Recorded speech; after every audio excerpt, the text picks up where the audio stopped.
episode 2. Not missing a beat. What's up, man? How are you? What's up, man? How are you? Chilling. Draft is almost here. I can't believe it's only a week and a half away. Less than that. We've been waiting impatiently, like the rest of us, just wondering why it's taken so long to get here. Man, I'm tired of doing mock drafts, but since it's almost here, let's get to it, man. You want to talk about the offense today? Yeah, I want to just cover a couple of areas where we're still a bit short. I think guard is a big concern. With good starting, I'm not overly confident. Yeah, I don't know what we have there. There's not really a lot there, is there? Like apart from him there, like. So let's cover what we got in free agency first. Okay. We got a lot of offensive weapons. It looks like the plan was to go offense in free agency and defense and draft, and the reason for that is Gruden really doesn't like rookies that he has to teach route concepts and his system and the NFL system and how everything operates. He's very impatient. I think he's going to give Gunther all the rookies and he's going to deal with the offense with veterans. But it's not veterans this time. It's players coming out of their first contract, which we talked about. You know, still young, productive guys. I mean, our wide receiving corps is completely new from what we started with. Our starters last year. Yeah. It's got to be one of the best wide receiving crews groups that I've witnessed the Raiders have in recent memory.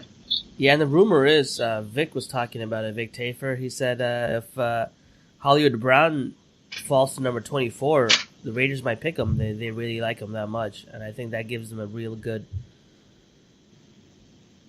speed at the wide receiver position.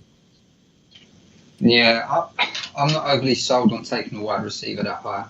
I think there is some depth there, and there's guys like Andy Isabella and people like that who can add something to that offense. Yeah, everyone has question marks. There's supposed to be 2 top tier guys in Hollywood Brown and DK Metcalf, and they both have question marks, right? One is stiff, can run, only vertical routes. And the other one's tiny, is like 160 something pounds only. That's tinier than Deshaun Jackson, and he he could get injured. I think the value is like from late first to end of third round. There's so many wide receivers you can be had. Yeah, I mean, there's guys like Hunter Renfrow. I mean, if you're going to take a wide receiver high, mine would actually be AJ Brown. Yeah, I love that guy. He can do it, like especially in the slot. He's like a big slot guy. Yeah, which is what we need. I don't think we don't really need a lot of outside options. We need kind of that slot guy who can just use his pace. Yeah, I mean, let me just read this name off to you. These guys will be available, some of them, in like the late third, early fourth round. DK Metcalf, AJ Brown, JJ Arcega-Whiteside, Andy Isabella, Marquise Brown, Hakeem Butler, Deebo Samuel, N'Keal Harry, Terry McLaurin, Riley Ridley, Kelvin Harmon, Emmanuel Hall, Miles Boykin, Paris Campbell. And these guys, and if you look at wide receiver rankings, all these guys are all over the board. Like, there's no consensus on who's the best is, but they all can do damage, Yeah, and Riley Ridley is another one as well. Yeah, he's probably the best or second best route runner in the entire class. He didn't test very well, but besides his testing, he runs really good routes. Yeah, and which is what, if Gruden's going to take someone, it's going to be someone who can already run routes properly. Yeah. I don't think he's overly, he's not like Al Davis, just pure speed. He's looking for someone who can run routes. Right, yeah. I think we're pretty much set at that position. We got Ryan Grant and JJ Nelson fighting for that slot spot, right? Do you have Tyrell Williams and Antonio Brown on the odd side? None of these guys were here last year. No. And, I think that's a massive transformation, considering what we had. You know, Yeah, Seth it was Roberts is older our most stopgap experienced guys. wide receiver, like longest serving anyway. And you had guys like Jordy Nelson, who just was. He What was can I say good, about but he was Jordy? just getting up He was, there. yeah, but he didn't have anyone else around him, did he? To be fair, No, and he was getting at a lot at of- that stage of his career. He was wide receiver 2, and we didn't have a wide receiver 1. You know what I mean? Yeah, and that's a big problem when you don't know who your wide receiver 1 is. And Amari is just nonchalant, going about his business. One play he'll go, one play he'll give up. You know what I mean? And Yeah, it's inconsistency. One game he'll give up like, he'll give good numbers like 200 yards, and then the next game it'll be like 20 yards. There's no consistency in his game. If he just put up like 75 yards each game, like that's fine. yeah, and You we know, gave that's up less.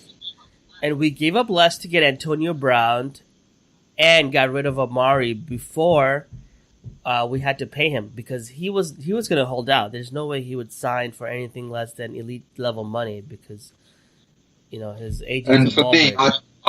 I don't think he's elite level either. I think No, he's massively going to be overpaid for what he is. I Don't think- get me wrong, he was one of my favourite players, and I think he was excellent in games, but consistency wise, it didn't warrant what he was asking for. No, I think the Raiders got a great deal. Not only do we not have to pay him, we paid probably the same amount to Antonio Brown, and only give up a third and a fifth while we got a first back. So basically, what we got was just exchanging a first for a third and fifth and a better player. So No, I exactly. think it's a huge win. I think we got a good deal out of that one. yeah, During the season, it was a bit like, oh, did we or did we not? But now you see the acquisitions that they've made, it kind of makes sense. It hmm makes sense now why they did the trades. and look at that tight ends, right? I don't think Gruden never really had really good tight ends. I don't think he values tight ends as much, and that's probably why he really let Cook go. Jared Cook and Vic Tafur were saying that they didn't even want to sign him back. Like, they weren't even interested, which tells me that they're okay with the tight end position, and they're not gonna, unless someone like T.J. Hawkinson, who's good for Gruden's system, who can block really, really well, falls to 24. I don't think he really cares. Gruden wants to improve. I think he likes it where it is. We have some young guys, Darren Waller, right? No. We signed that No. kid from Washington who was in the Colts last year. Luke Wilson. He was That's one, yeah. He was with the Seahawks Yeah. for 4 years, and he was with another. Yeah, he's a good blocker NFC as well. team. Yeah.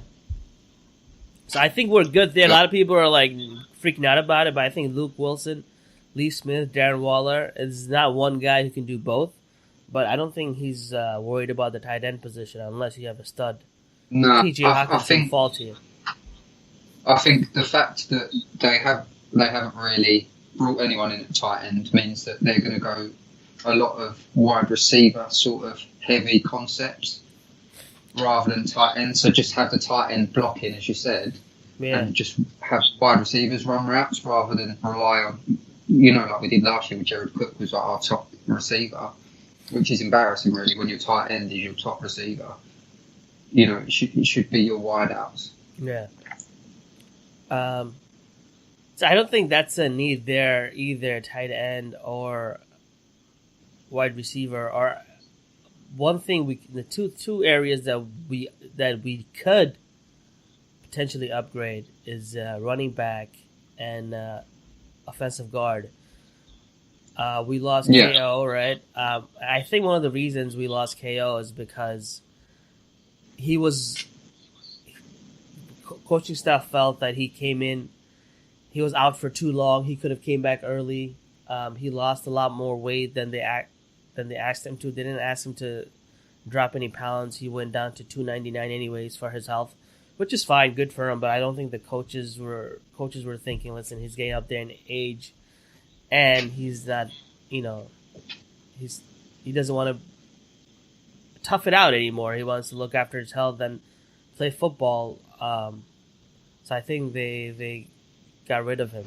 That's probably why. Yeah. Also, I think he predominantly played tackle, didn't he, at Baltimore, and he got moved inside.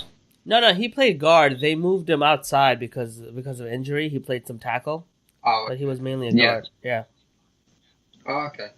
Well, either way, I really liked him and Penn that year that we was just proper good. Yeah, that was a good year, except for the end. Yeah. But we have what I'd do to you. What I'd give to after those days back. Yeah. Oh. Yeah, that car injury just it was all downhill from there. Yeah. When you haven't got your leader playing, then it just falls to pieces.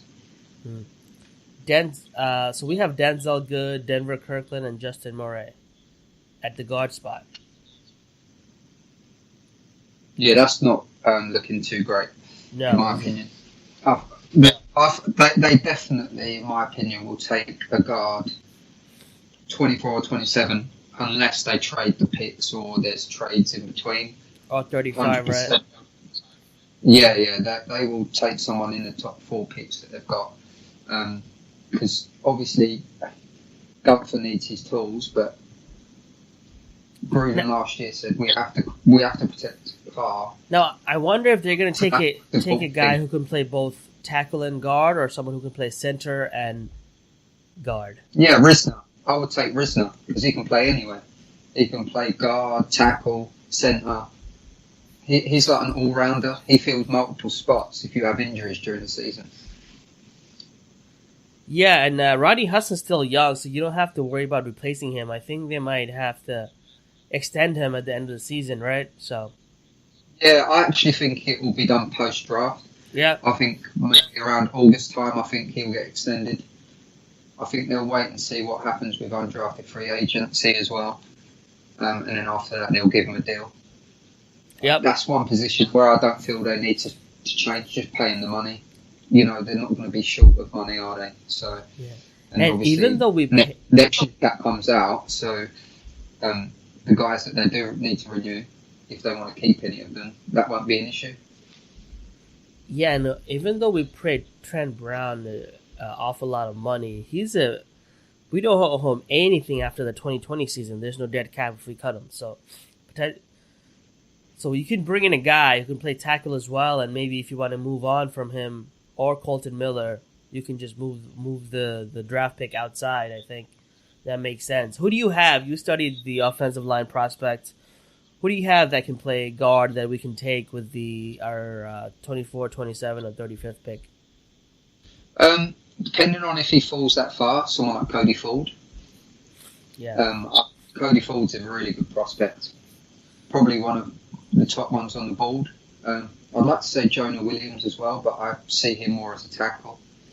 And I don't think he falls that far. No way he falls that far. But Dalton Risner would probably be the most likeliest to fall sort of in between the 20s. Right. Out of the top ones. Only purely on the basis of does he actually have a static position where he literally just plays that one position? Teams might think, oh, we want someone who knows their identity. But I would definitely take him because I think he can fill multiple spots. Well, Jonah's not going to fall. Jawan Taylor's not going to fall, and I don't know if he can play guard. So what about guys like, you have Dalton Risner, Cody Ford. What about Chris Lindstrom and Eric McCoy, those guys? Yeah, I mean, they'd be ideal as well. I'd probably try and take one of them if they fall to like the 35th pick. Yeah. Purely based on the talent level. I know sometimes you have to reach for a player, but I feel like reaching for one of them would just be silly. I think one of them will fall to about 35 and you probably pick one of them up.